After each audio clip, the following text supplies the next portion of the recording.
Sebuah pertunjukan wayang di pentas seni pada malam hari.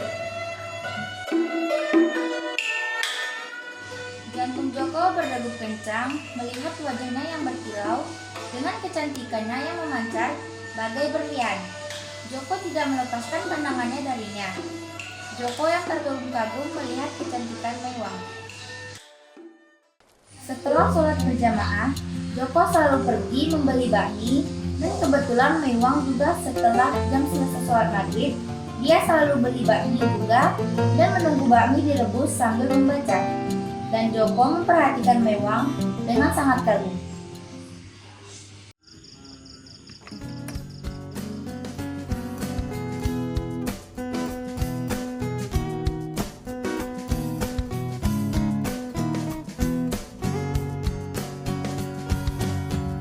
Oh, ini Kak Cinta. Oh, ini namanya cinta. Cinta pandangan pertama yang bahagia. Oh, ini Kak Cinta. Ini namanya cinta. Cinta pandangan pertama yang bahagia. Asik ya. Oh, ini Dek, udah siap. Iya, Pak. Ya. Semoga enak ya. Ya, pasti enak lah tuh.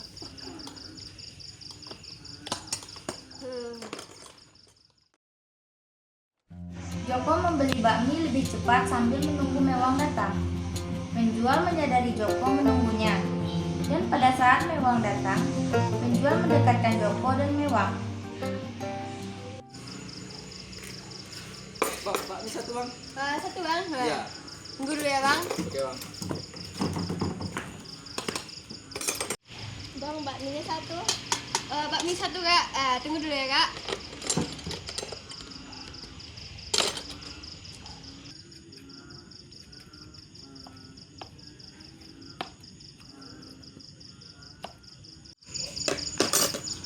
Udah pada kenalan belum? Ayolah kenalan. Yang udah pada besar-besar loh.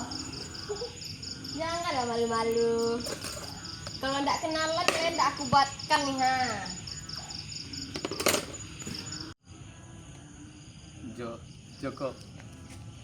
Joko Sudiro. Memang. Asik udah pada kenalan dia hore.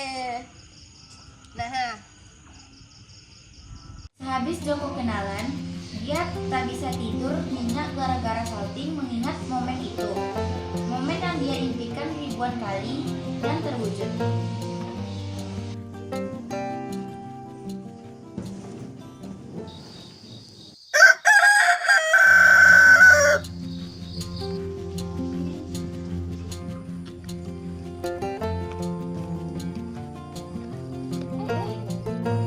Lihat tuh, pasti dia buka jendela buat lihat. Iya kan, setiap pagi kita mau pergi pasti aja dia selalu membuka jendela-jendela hatimu. Malamnya, Joko memberanikan diri menemui Mewang dengan perasaan gugup dan detak jantung yang kencang saat mengetuk pintu. Namun, dari jendela yang sedikit terbuka, Joko mengintip ada wayang di kamarnya.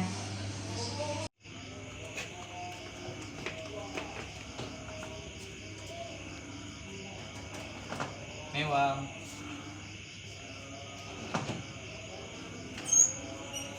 Joko, ngapain? Ayo masuk.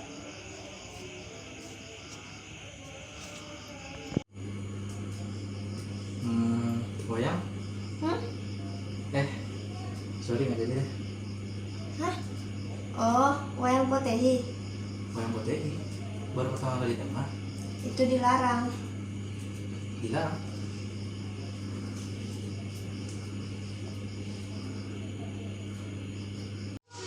Keesokannya, Joko ingin pergi samperin si Mewang. Tapi tiba-tiba ada sekelompok orang misterius yang menyerangnya.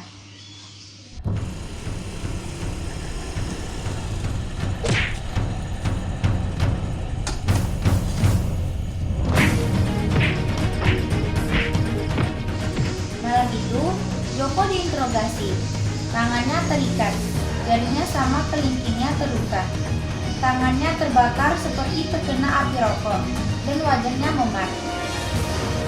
Mana tukul? Mana tukul?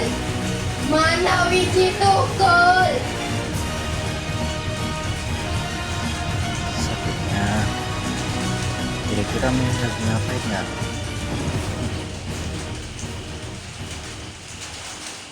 Setelah penjahat itu menyiksa Joko, Joko dibawa pergi ke tepi hutan dan disiksa. Cih, kau pantas mati. Joko ditemukan oleh seorang karyawan yang baru pulang kerja dan dirawat sampai cukup membaik. Dan setelah membaik, Joko ingin pergi ke kos dan ingin melihat Mewang. Namun sampai di sana,